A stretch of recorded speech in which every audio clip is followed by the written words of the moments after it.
Ma buongiorno! E che cosa sto preparando oggi? Il vero ragù napoletano. Ma voi la carne, che cosa mettete di carne nel ragù? Io vi dico quello che metto io: il muscolo, la salsiccia, le tracchiudelle, e poi tengo un segreto mio ma non ve lo dico, vabbè, ve lo voglio dire, un po' di pezzentella, quella salsiccia fatta più grossolana, profumatissima. E deve rosolare tantissimo la carne, con tanta cipolla, possibilmente quella di Montoro. Quando la carne è tutta rosolata, che vedete proprio quel marroncino che si azzecca la pentola, sfumiamo con un buon aglianico.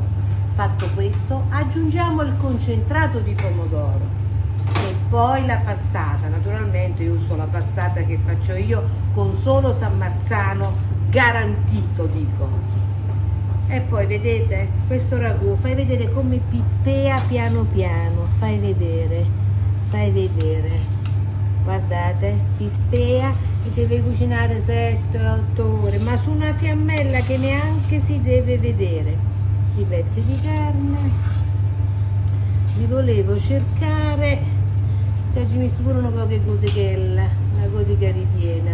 Insomma, io sono una chef seria, molto seria, e sono per tutte le ricette della tradizione. Seguitemi e vi troverete bene.